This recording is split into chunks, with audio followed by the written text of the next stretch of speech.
That economic storm I've been telling you about is getting closer to our shores every day. I'm Ali Velshi, and this is Your Money. You can call me nuts, you can call me Chicken Little if you want, but the political battle being waged over extending the Bush tax cuts is blowing those storm bands over our heads.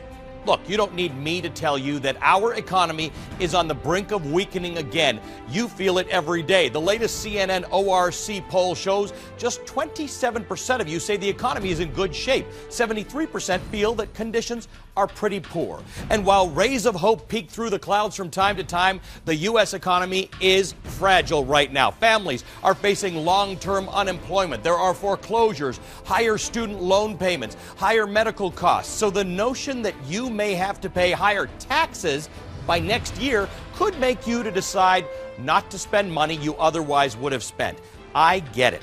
Everyone wants lower taxes. But you can't have lower taxes because for years and years, your federal government, both political parties, mismanaged the books and spent more money than they took in. Our tax system is broken. Half the country pays no income tax, and the rich pay as a percentage of their income less than the middle class does. We have a tax system that needs entire overhaul, and we've got a lot of interest to pay on the debt that we've accumulated, which is why, at least for the moment, you can't have a tax cut. But what President Obama wants to do is extend a tax cut that you've actually been living with for about a decade. See, back during the final years of the Clinton administration, the U.S. had a budget surplus. In the year 2000, the federal government took in $236 billion more than it spent. Now, in the presidential election that year, then Texas Governor George W. Bush, running against Al Gore, pledged to give that money back to the taxpayers. We don't believe the surplus is the government's money. We know the surplus is the people's money. And we're going to send some of that money back to the people who pay the bills.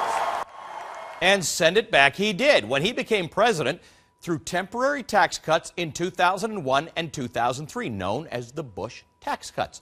Now, the first of those tax cuts were set to expire back in 2010, but the economy was still shaky back then. So Vice President Biden and Senator Mitch McConnell struck a deal to extend them for 2 more years for everyone. Now, those tax cuts are set to expire again at the end of this year. It's part of the so-called fiscal cliff that economists are warning the U.S. could go over if Congress doesn't deal with it. Now, President Obama says, let's extend them for another year, but, and this is the key point, not for everyone, just for what he calls the middle class. Families earning less than $250,000 per year, or individuals earning less than $200,000.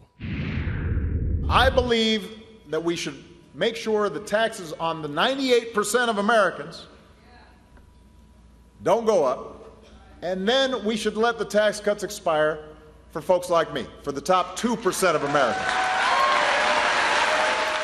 Now, you probably have heard that Republicans want them extended for everyone, which means the battle comes down to whether 2% of taxpayers, the wealthiest among us, should stand in the way of everyone else continuing to pay the lower tax rate.